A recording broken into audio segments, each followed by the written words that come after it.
All right, so we're returning to our study here in our outline. We're looking at the three guiding principles. We've looked at cultivating the conviction that we can find Jesus in the Old Testament. We have to be convinced of that if we're going to put forth the effort. And then, secondly, we're encouraging ourselves to remember that the Bible is a story. It has a plot. It has a beginning, a middle, and end. And we began to explore the elements of a plot at the end of our lecture last time: the introduction, the rising action, the climax, the falling action, and then the resolution. And of course, there's that other element of foreshadowing that's going to take place even at the very beginning when the conflict is first introduced, man's fall into sin. There in Genesis 3:15, we have a foreshadowing of the gospel of Christ. How many of you have seen the movie Prestige about the magician by Christopher Nolan? Okay, that's a wonderful movie, and guess what happens at the very beginning of the movie, and then somewhere towards the middle of the movie, you have these foreshadowings of the actual climax and resolution of the plot. Okay? This little bird that is put in a cage and appears to disappear when the magician smashes the cage, and then voila, he pulls out from a handkerchief the bird. And it, seems like a trick. You thought he killed the bird, but there's the bird. And a little boy in the audience, everybody else thinks it's a wonderful magical trick. And the little boy starts crying and says, "Why did you kill the bird? That's his brother." Anyway, I just gave you a spoiler, okay? So if you haven't watched that movie, very intriguing movie. But throughout the Old Testaments, folks, we have these spoilers, these prophecies, these types, these appearances of Christ that are pointing forward to the Messiah's suffering and to the Messiah's glory. All right? Now, remembering that the Bible is this storyline and that the Old Testament is part of it, it's the beginning part of it, it's the introduction, it's the rising action, will help us as we're looking for Christ in the Old Testament.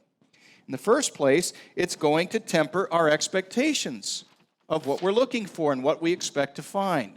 I've touched on this already a little bit, but this is important. I remember early in my marriage, I made the mistake of expecting my young bride to cook food and to keep house just like Mom.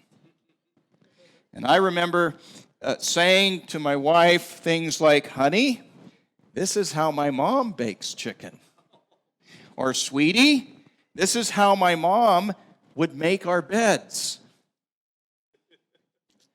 Well, it didn't take me long to write note to self, "Don't ever do that again," okay? That was stupid, okay? Very unwise and unkind.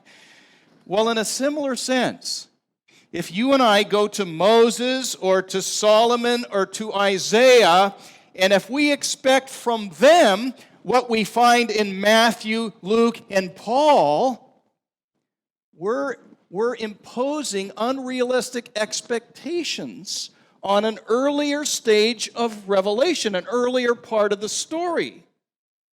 We're not going to see Christ as clearly revealed in those Old Testament portions as he is in the New. And again, I pointed out how when you fail to do this, you make all kinds of mistakes. All right? We already alluded to the tent pegs of the tabernacle, where one interpreter said that the half of the tent peg is out of the soil, half is in the soil. That's the death and burial and resurrection of Christ, he said. All right? Another interpreter took the ark, which was made of acacia wood, and it was overlaid with gold. And he said, there we have the incarnation. We have the humanity of Christ, wood, and the deity of Christ, gold. All right?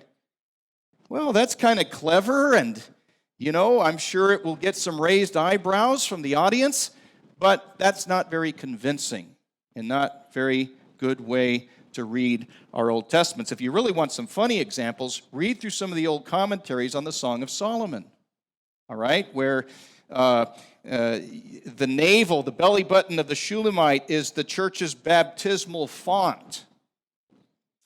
The voice of the turtle dove refers to the preaching of the apostles. Solomon's 80 concubines represent the 80 heresies that would afflict the Christian church. all right?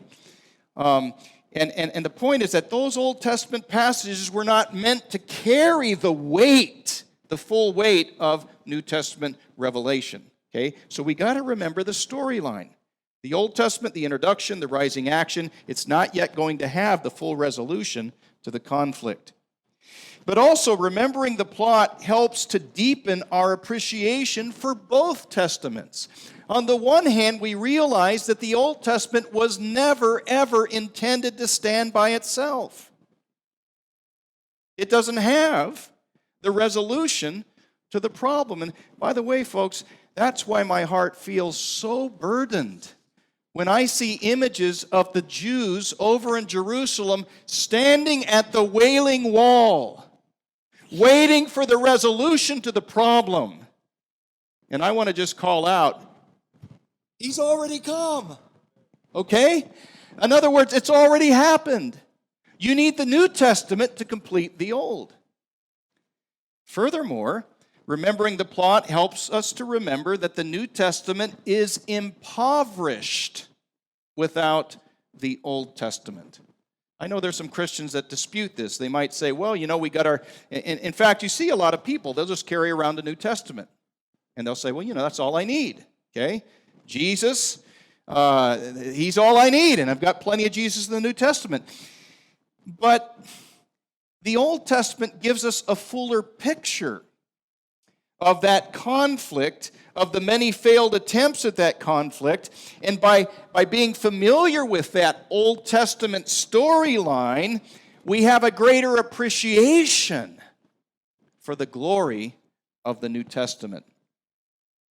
Corey's here, Corey Williams. Where is he, Corey? Graphic designer guy in the back there. By the way, he's an RBS student, so if you want to know about RBS, you ask Corey back there. But Corey's a graphic designer, so he can appreciate this. If you take a two-dimensional drawing or a two-dimensional painting, or even, say, two-dimensional fonts, and you want to give that drawing or those fonts some depth, what do you need to do? You add a little bit of shading, shadows, okay?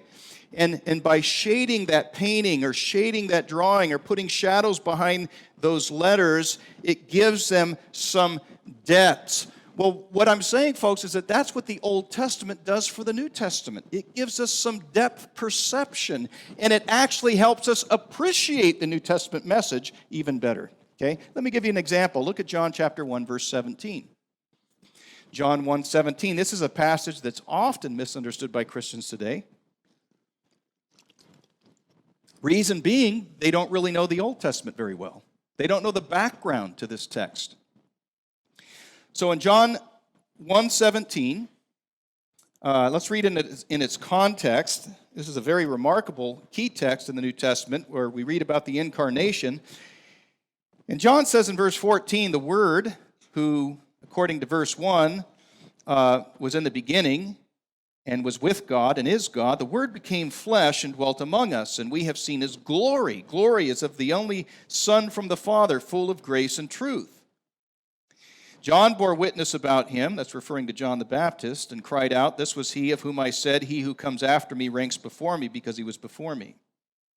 For from His fullness, talking there about Christ, from His fullness we all have received grace upon grace. Now notice this, verse 17, for the law was given through Moses, grace and truth came through Jesus Christ. No one has ever seen God, the only God, who's at the Father's side. He has made Him known.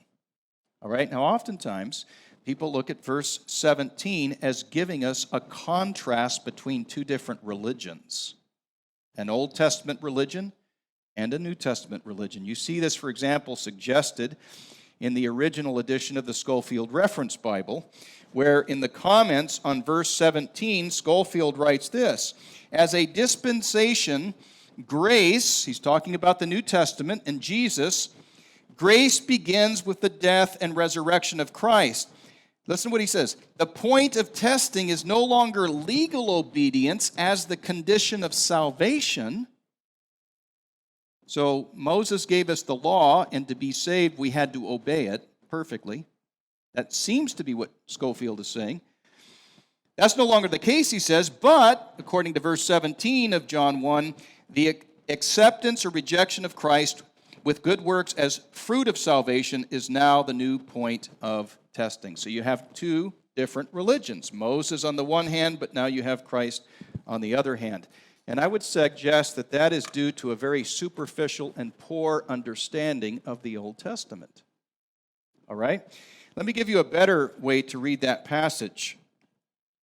We should read John 1:17 against the backdrop of its shadow in Exodus 33 and 34, where, if you remember, Moses the prophet prays to Yahweh and he says, "Show me your glory." You remember how God answers Moses? He places Moses in a cleft of a rock.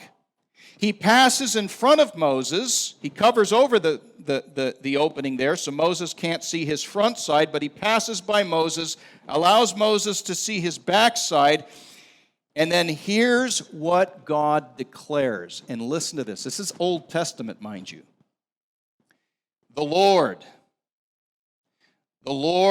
a God merciful and gracious, slow to anger, abounding in steadfast love and faithfulness, or it could be translated truth, grace and truth, keeping steadfast love for thousands, forgiving iniquity and transgression and sin, who will by no means clear the guilty, visiting the iniquity of the fathers on the children and the children's children to the third and fourth generation. And so there you have this revelation of grace and truth in Exodus 34.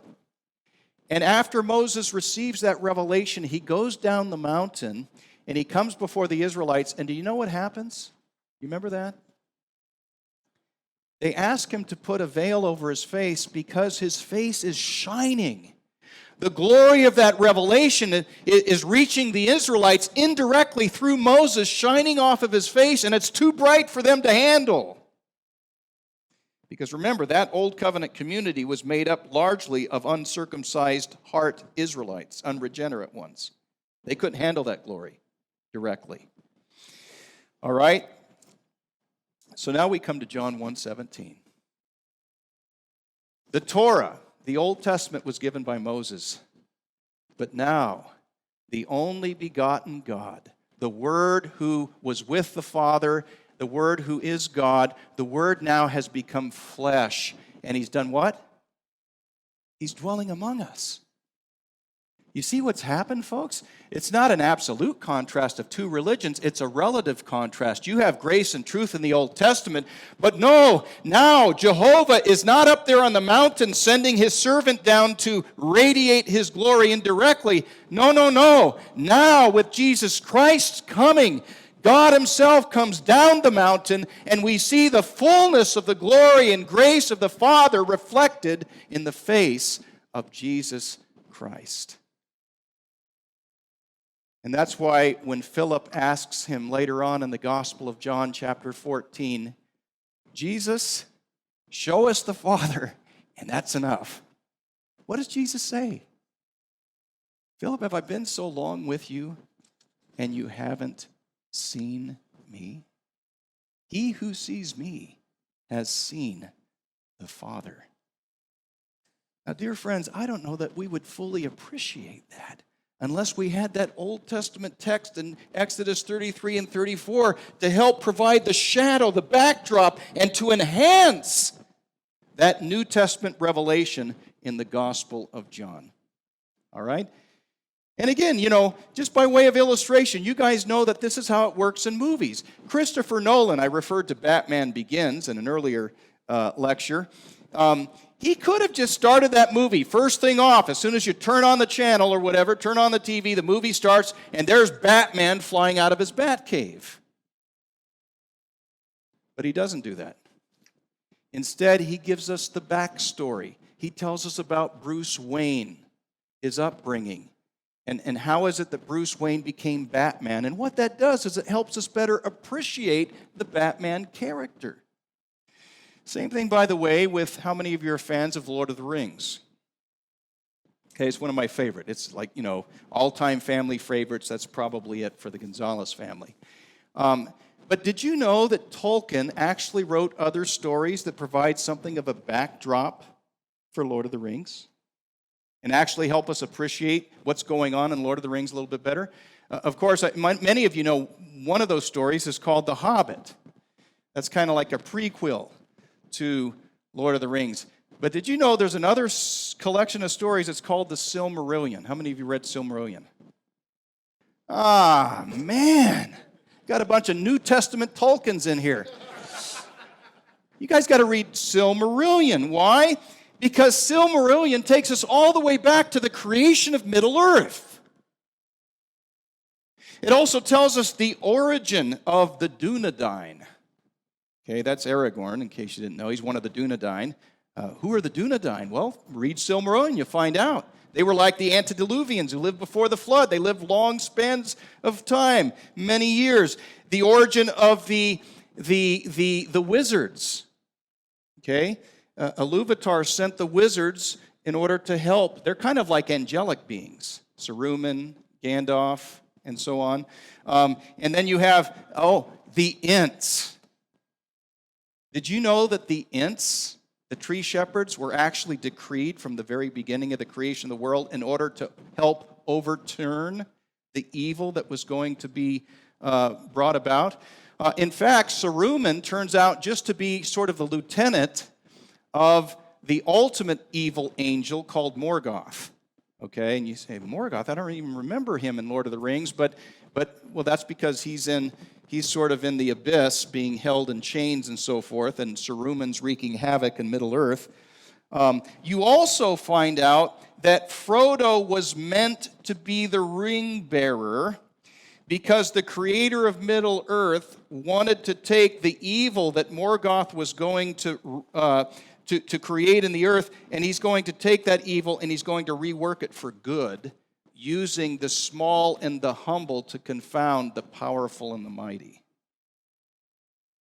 Now, see, you see that in Lord of the Rings, but you don't realize a lot of that's already been foreshadowed way back in the Silmarillion. Well, in the same way, when you see John the Baptist pointing to Jesus saying, Lamb of God who takes away the sin of the world, you got to know a little bit about lambs and what they were used for and what do lambs have to do with sins. Well, you're not going to really appreciate that unless you read your Old Testament. Well, again, moving on. I wish we could stop and pause, but we got to move quickly. Third guiding principle here. Read the story in both directions. Okay? Now, there are some people who think we should only read it in one direction. Start at Genesis and then read it through the book of Revelation. And they have some legitimate concerns. They don't want you to take the controller and fast forward to the end of the movie too quick, right?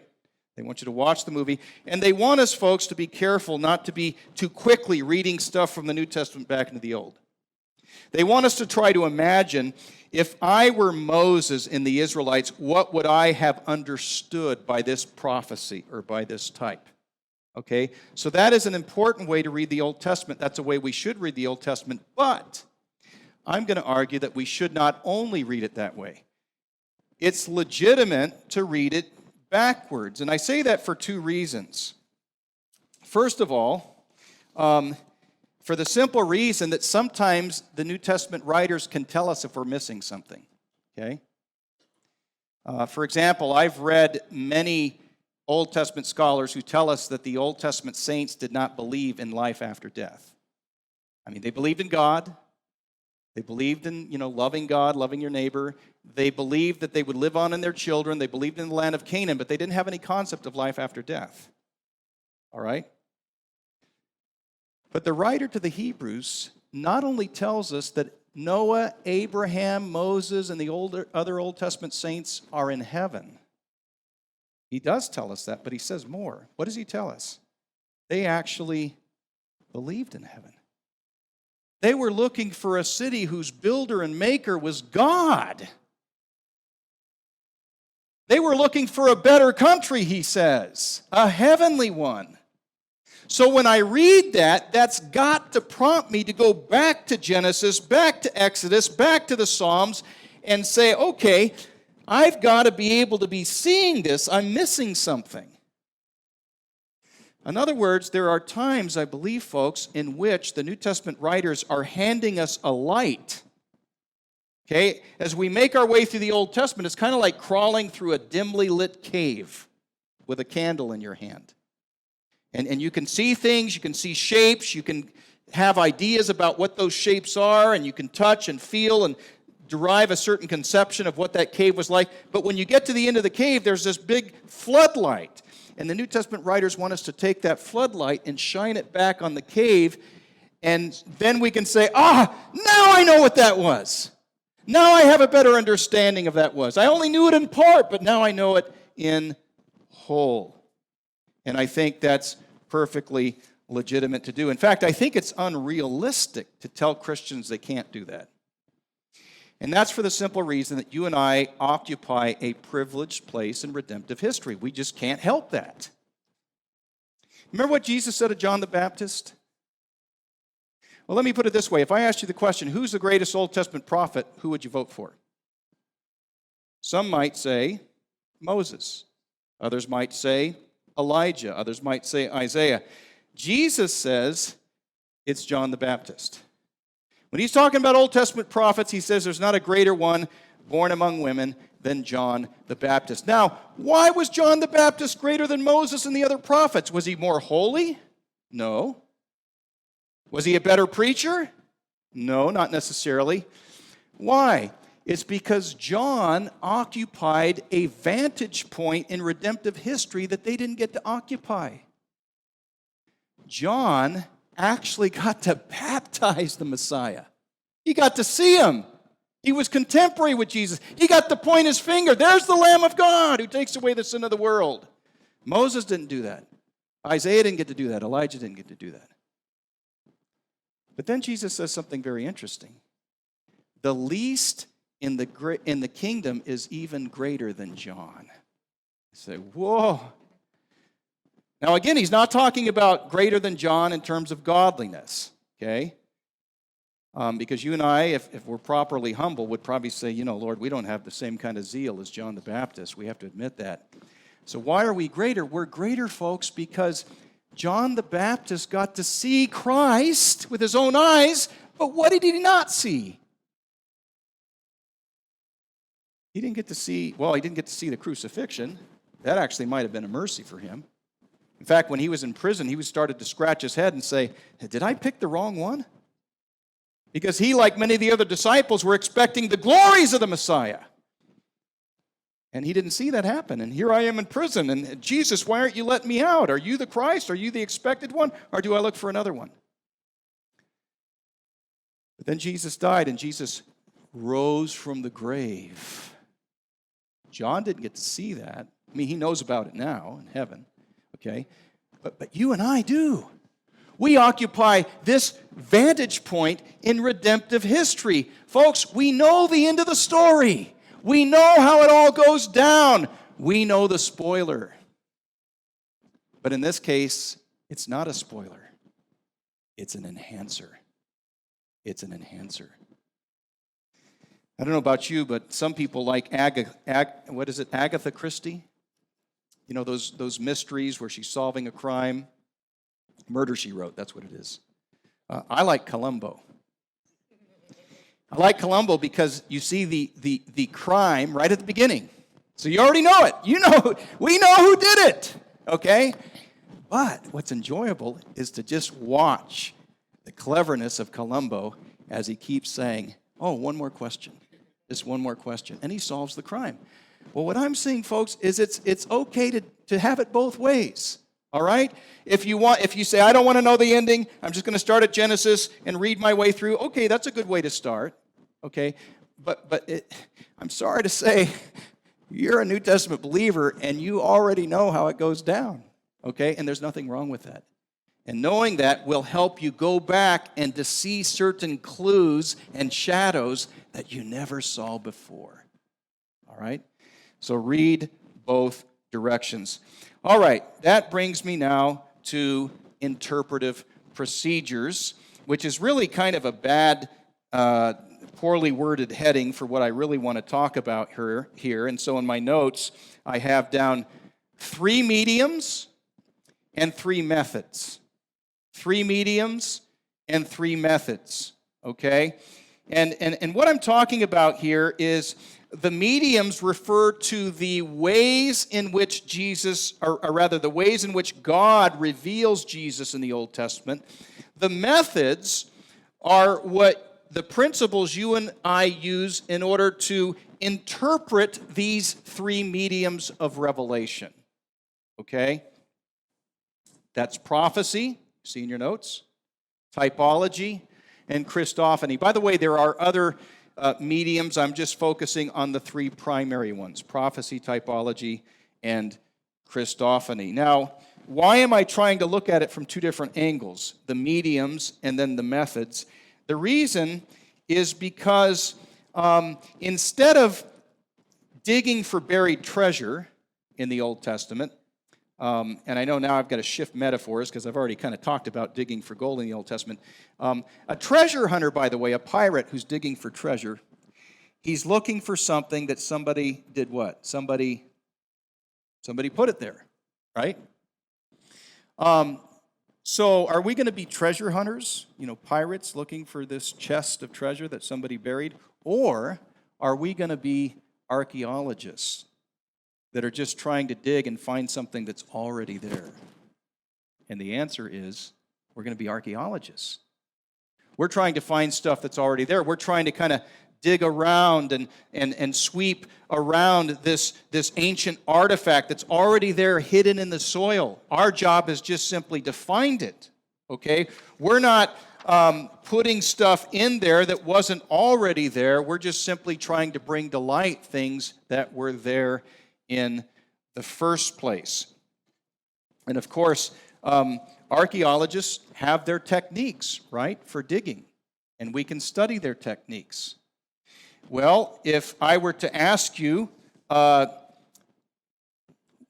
biblical archaeologists should you and I study in order to learn those techniques, I'm sure many of us would have different responses. We might say, somebody might raise their hand and say, John Calvin.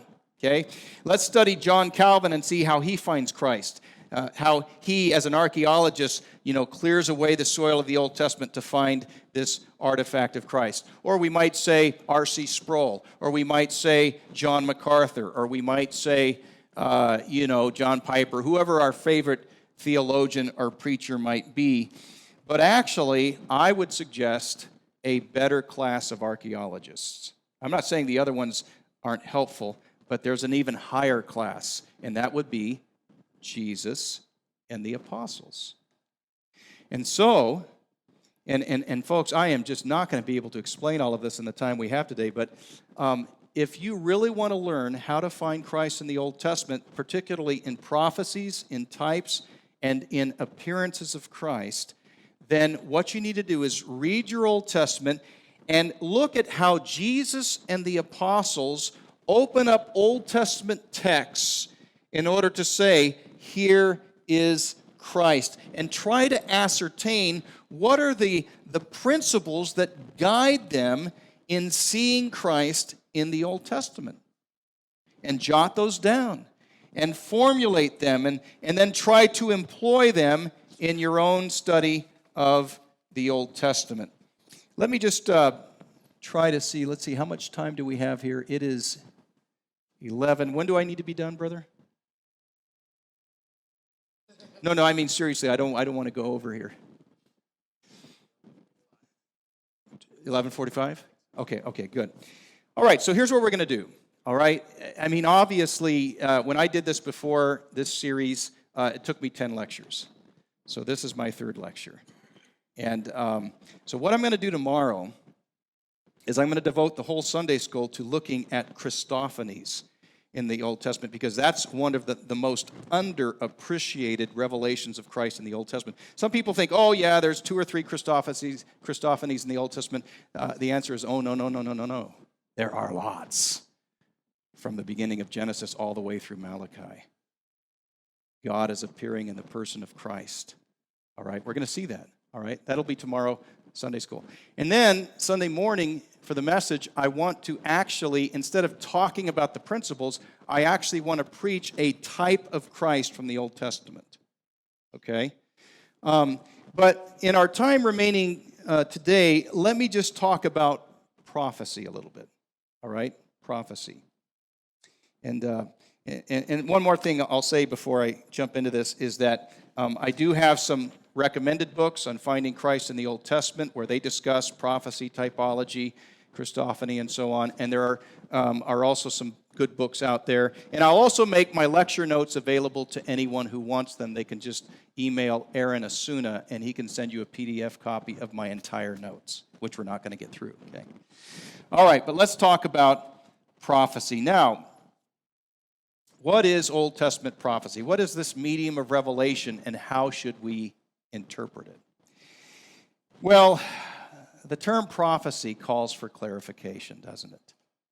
When many people think of prophecy, they limit prophecy to those Old Testament books that have prophet or prophecy in the name. So when you talk about Old Testament prophecy, people think Isaiah, or maybe Malachi, or Habakkuk, or something. However, the Bible itself does not limit prophecy to the books of the prophets. In fact, in the Jewish version of the Old Testament, the book of the prophets actually begins with Joshua.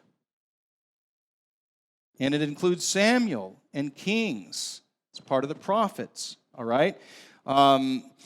In fact, Moses and David are both called prophets. And in fact, the Apostle Peter in 2 Peter 3:1 refers to the whole Old Testament, all the Old Testament writers as the prophets. So we can't just limit it to books that are prophetic books.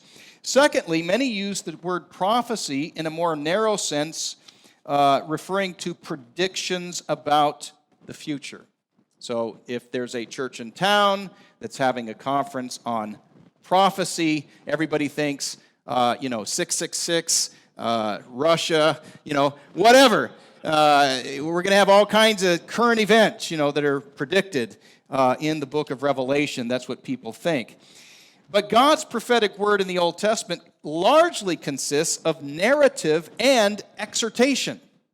So the prophets were first and foremost preachers, not first and foremost prognosticators about the future. Nevertheless, some Old Testament prophecy is predictive. But folks, even here, we shouldn't think of it as being predictive in the sense that we might think of a fortune teller or one of these prognosticators like the French astrologer Nostradamus. Do you guys remember him? Back in the 16th century, he made all of these predictions, and they're very vague. Okay, you can almost. Some people claim that the two towers and the terrorism on the two towers, the planes crash. They claim that Nostradamus predicted that.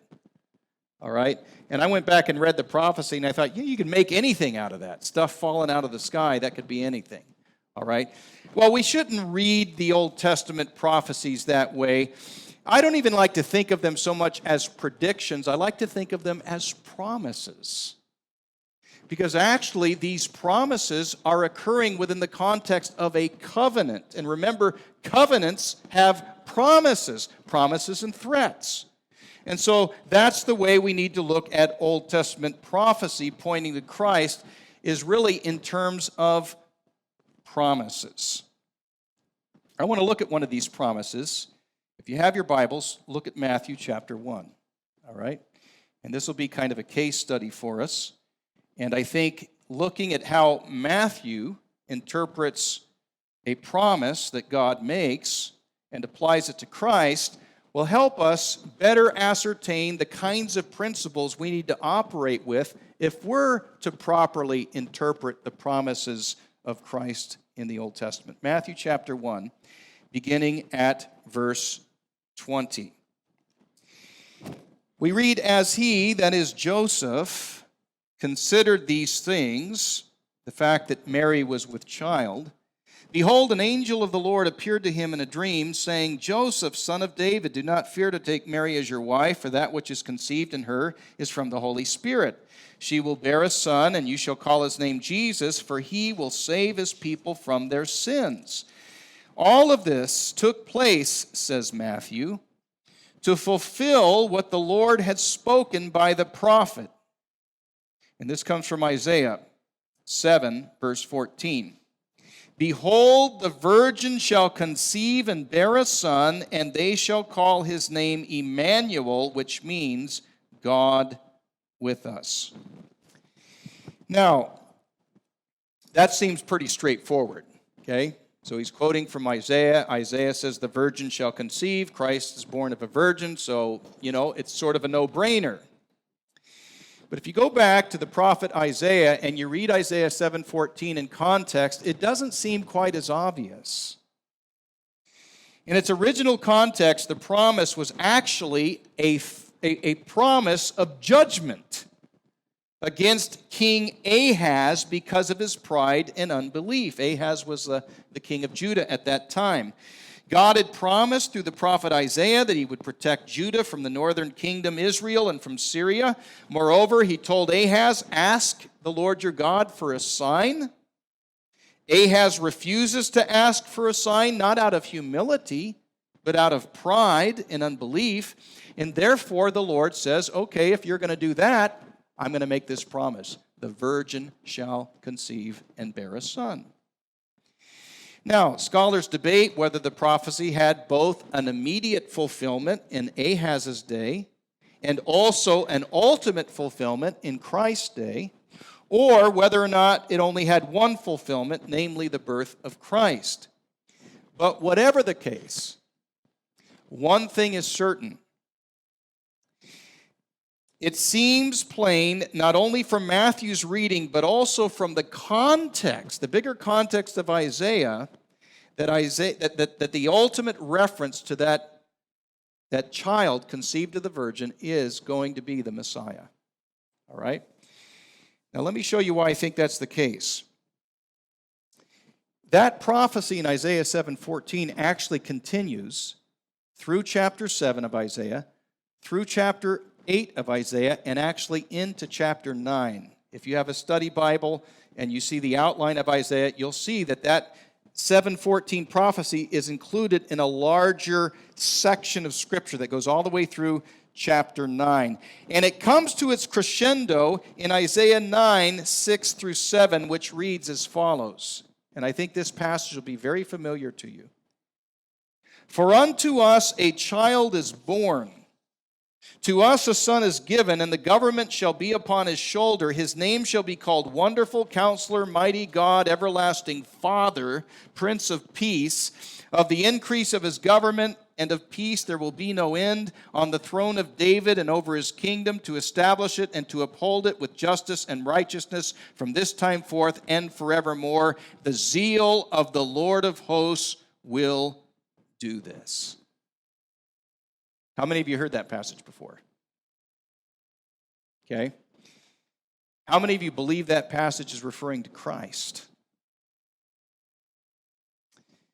George Handel, or not George Handel, or is it George Handel or Friedrich Handel? Friedrich George, okay. George Friedrich. He believed it, right? Because he took that passage in his great piece on the Messiah, and he gave that passage as one of the predictions of the Messiah. But what's interesting, folks, is did you realize that none of the New Testament writers quote that passage and say, apply it to Christ explicitly? I mean, go ahead, look through your New Testament, see if you can find them citing that passage. Now, why didn't they do that? I'm not sure. I mean, they could have. But I want to suggest a couple of principles from Matthew's use of 7:14 in light of the larger context there that kind of help us. And that's this. The first one is this.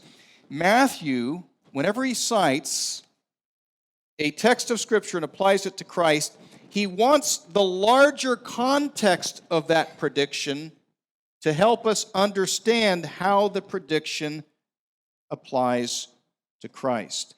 In other words, Matthew didn't just stumble across that verse. Oh, look, virgin. Oh, Jesus born of a virgin. And then he grabbed it, sort of ripped it out of its context and applied it to Christ. I don't think that's how Matthew operated. Rather, Matthew has already read the larger context of Isaiah's prophecy, which he knows is talking about the Messiah. And thus, he's able to take that verse in 7:14 and say, aha, this also contributes to our understanding of the coming of Christ. Now, don't take my word for it. Look with me at Matthew chapter 4. Matthew chapter 4. Again, this is the same gospel writer. He's already told us that Jesus has fulfilled Isaiah 7:14. In Matthew chapter 4, verses 12 through 17, he's talking about the early stages of Christ's earthly ministry. And we're told in verse 12, when Jesus heard that John had been arrested, he withdrew to Galilee, and leaving Nazareth, he went and he lived in Capernaum by the sea, in the territory of Zebulun and Naphtali, so that what was spoken by the prophet Isaiah might be fulfilled. Guess what? Here he's citing Isaiah 9, verses 1 and 2. The land of Zebulun, the land of Naphtali, by the way of the sea, beyond the Jordan, Galilee of the nations. The people dwelling in darkness have seen a great light, and for those dwelling in the region in the shadow of death, on them a light has dawned. And from that time, Jesus began to preach, saying, repent, for the kingdom of heaven is at hand. What's my point? My point is that Matthew is familiar not just with isolated verses from Isaiah, but with the whole prophetic context of Isaiah, which is pointing forward to the Messiah. In fact, we need to remember, folks, that Matthew and the biblical writers, when they opened their Bibles, which was for many of them more of a scroll, they didn't have chapter divisions or verse divisions like we do. All right, so Matthew couldn't say, as it is written in Isaiah 7:14. All right, so in order to get the people to look at the larger context of the prophecy, they would take a statement, a quote, and they intended that to kind of help people get to the bigger context and read the whole thing and not just read the single small statement. Let me try to illustrate this, okay? We talked about gold mining, right?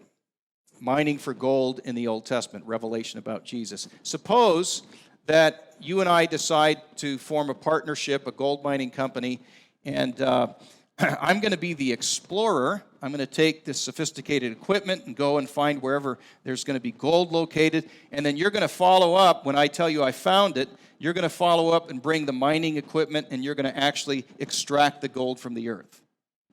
And I basically tell you this, look, I'm going to take a flag with me, and wherever I plant that flag, there you're going to find gold. So I go out and I climb and I probe and I scale 3 different mountains, all right? And 2 of the mountains, they don't look very promising, but there's one mountain that just seems like there's all sorts of gold just below the surface. So I take that flag and I plant it on the side of the mountain. And then I, radio you or call you or walkie-talkie, whatever. I say, okay, I found it. Just come up here, look for the flag. Where you find the flag, that's where you find the gold. So you come up to the mountain, you see the flag, and you take the flag, you move it, and you dig, you get an auger, you start digging down about a 12-inch diameter hole. That's about how big the flag was. And you dig down, and you find maybe 10 ounces of gold, which is what? $12,000 or something like that. Anyway, you radio back and you say, hey, I found some gold. 10 ounces, thanks for planting the flag. Is that going to make me happy? Is that really doing what I really wanted you to do? No, because what I really intended is that flag was just there to tell you which mountain to dig on, not what tiny little isolated place. In other words, I wanted you to dig all around the flag too. And folks, that's what I'm saying Matthew here is doing. Matthew is pointing to Isaiah 7:14, but he doesn't want his readers to stop there. That verse is just like a flag. And he wants us to read the bigger context so that we can better appreciate the fullness of that messianic revelation. Well, again, skipping ahead, let me move to principle number 2. So, principle 1, look at the whole context. Principle 2, in citing Isaiah 7:14 and applying it to Jesus, Matthew is showing sensitivity to what I would call, or what some interpreters have called, the fuller meaning of the prophecy. In its initial or original context, the prophetic promise almost always lacks a degree of specificity that it's going to have in the fulfillment. Okay? And as a result, prophetic promises in the Old Testament are to varying degrees somewhat ambiguous and even capable of more than one level of meaning or fulfillment. Okay, consider Genesis 3:15, where the offspring of the woman is going to crush the head of the serpent. All right? It's pretty clear that there's going to be a victory, but precisely who the offspring is and how he's going to do it, that may not be as clear in that passage. Not only that, whether there's going to be multiple fulfillments, that's not as clear. Well, what's true of Genesis 3:15 is also true of Isaiah 7:14. When the prophet first spoke those words to King Ahaz, they clearly signaled a judgment against Ahaz's pride, but they also served as an encouragement for the faithful remnant of Judah who did believe in God. Because Ahaz, he was an unbeliever, but that doesn't mean everybody living in Judah were unbelievers. Some of them were believers, and so God wanted to encourage them by that promise. Therefore, the Lord will give you a sign. Behold, the virgin shall conceive and bear a son, and you shall call his name Emmanuel, which, as Matthew tells us, means God with us. Question, is that good or bad news? Depends. If you're Ahaz, that's not good news. That's bad news. He doesn't want God with him. But if you're one of the faithful in Judah, that was tremendously encouraging news. God is going to be with us. God is going to protect us. He's going to keep us. All right? Well, when Matthew gives that prophecy of Christ, do you think he sees it mainly as an encouragement or as a judgment? The answer is actually both. Both. First and most obviously, Matthew had the advantage of New Testament revelation. And Matthew, as he saw that promise, could, in the light of the New Testament, understand that that promise was really talking about not just God's spiritual presence, but God actually coming down in the person of Christ, the incarnation. And that helped Matthew. Again, he was able to take the floodlight of Jesus' incarnation and shine it back on the Isaiah 7:14 text. But I believe Matthew also interpreted the promise of God with us in the larger context of Isaiah's prophecy, where we find some hints, some clues to the effect that God's future deliverer will be none other than God himself. Now, to begin with, we've already seen that the child who ultimately fulfills Isaiah's prophecy is not going to just be named Emmanuel, but according to Isaiah 9:6, his name shall be called Wonderful Counselor, Mighty God. Okay? Wow. It's more than just an ordinary child. Everlasting Father. By the way, that's not confusing the Son with the Father. Everlasting Father was a title given to kings, the supreme one. Okay? Prince of Peace. Furthermore, one of the main themes of Isaiah's prophecy is Israel's failure to be a light to the nations and God's decision to take matters into his own hands. You may remember that according to God's promise to Abraham, Abraham's seed was to be a light to all the nations. In Abraham's seed, all the offsprings of the nations would be blessed. All right, but, and you see this, by the way, when God brings the Israelites, Abraham's seed, out of Egypt, he says, I'm going to make you a kingdom of priests. So you're going to be a light to the nations.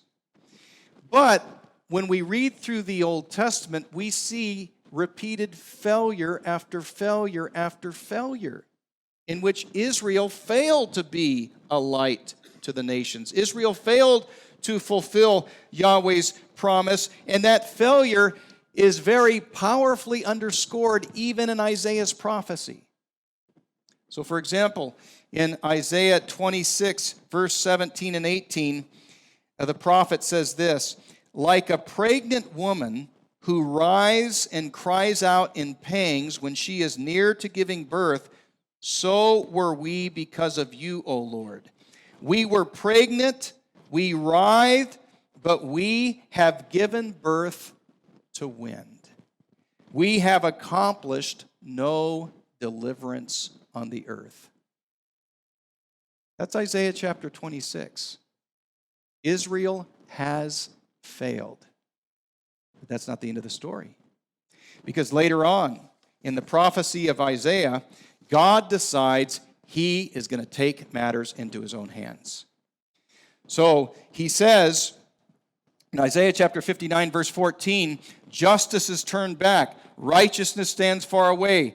For truth has stumbled in the public squares. Uprightness cannot enter. Truth is lacking, and he who departs from evil makes himself a prey. The Lord saw it. It displeased the Lord that there was no justice. He saw that there was no man, and he wondered that there was no one to intercede. Then his own arm brought him salvation, and his righteousness upheld him.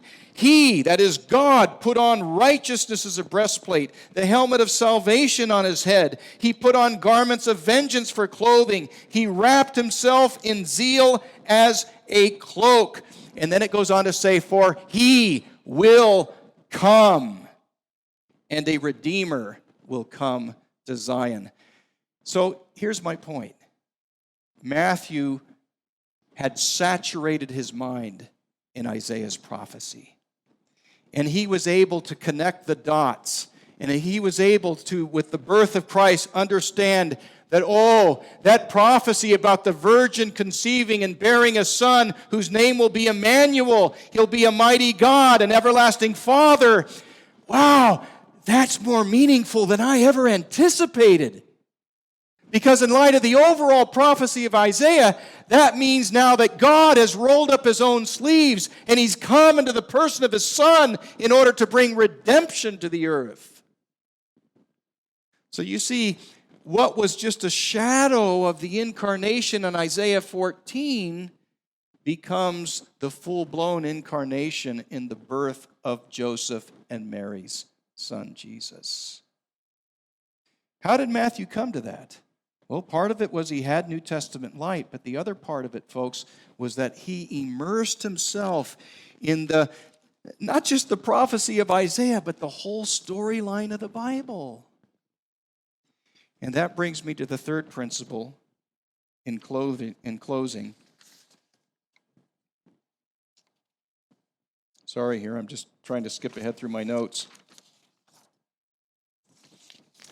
The third principle that I would underscore for you is this, that Matthew was able to ascertain a theme that began all the way in Genesis 3, carried on through the Old Testament, was highlighted there in Isaiah 7:14, and was most marvelously displayed in Christ's death upon the cross.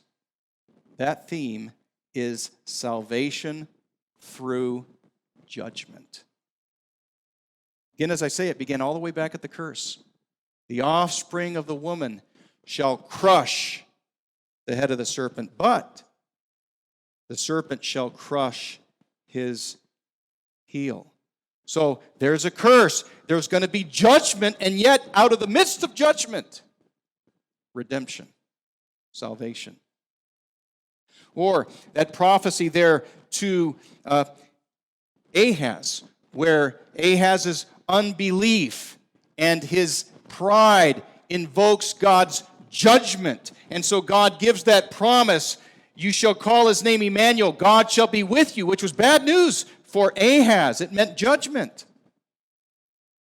And yet, there was redemption in that promise of God being with us. And again, that theme, salvation through judgment, finds its ultimate fulfillment in Jesus on the cross, where God makes him who knew no sin to be sin for us, that we might become the righteousness of God in him. Jesus became a propitiation. He absorbed the wrath of God in our stead so that God could be just and the justifier of the one who believes in him. How many of you remember that old game show on TV called Name That Tune? Remember that? Okay. And you remember they'd play a couple of notes of a tune, and you had to try to guess what that was. All right? For example, let me see who can name this tune. You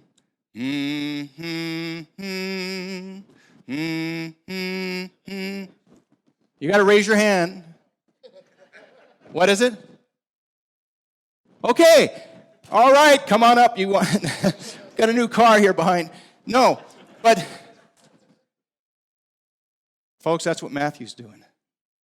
He's reading through his Old Testament, and he's got his ear attuned for these New Testament melodies, like salvation through judgment, when I survey the wondrous cross.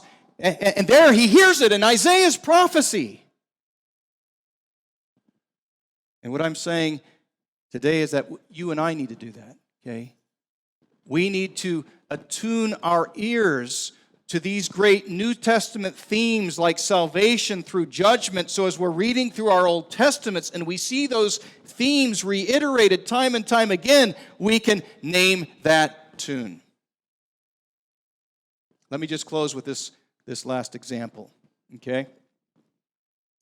How many of you ever sort of stumble over Jesus' comparison of his death with the bronze serpent in the wilderness story? When I say stumble, I don't mean that you just say, that must be false. No, I just mean you say, I don't think I would have made that connection. I mean, bronze serpent, a type of Christ. What's that? I mean, because we normally think serpents are bad, right? Connected with the tempter. All right? But if you go back and you read Numbers 21, God is judging the Israelites for their pride, their grumbling, their unbelief. He's sending these, what were probably poisonous snakes that were biting them. They were dying. And so they're crying out for help, and God tells Moses to make a bronze serpent. Okay?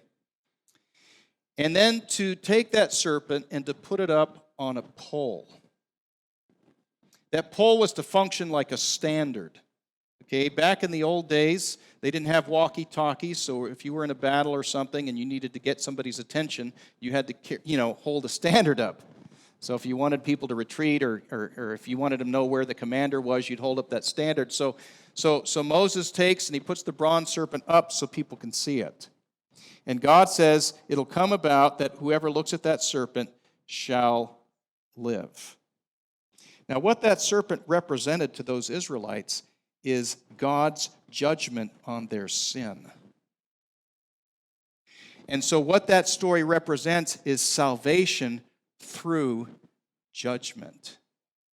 So that when Jesus cites that passage in John chapter 3 to Nicodemus, and he says, as the serpent was lifted up in the wilderness, so must the Son of Man be lifted up. He's not just saying, oh, look, the word lifted up's used there, and I'm going to be lifted up, and therefore, see, there's a sort of a nifty prophecy. That's not what he's doing. He's doing what Matthew was doing. He's naming that tune, salvation through judgment. Just as that happened in Numbers 21, Jesus says, so will it happen with the Son of Man. If only the disciples got that right off the bat, right? Then I don't think they would have been so shocked at the crucifixion. They would have said, now we see. They missed it, but thankfully the Lord Jesus Christ is patient, isn't he? And dear friends, he's patient with us. I mean, I have to say that I have a PhD in Old Testament studies, and I still feel like an idiot. I still feel like I don't know anything. You know, somebody comes up and they say, Dr. Gonzales, can you tell us what this passage means? Sometimes I just say, I don't know. I'm not sure. I have to think about that. Yeah, part of it's because the Old Testament's like a vast ocean. But folks, again, I just want to encourage us. I want to encourage you, get some of those good books out there.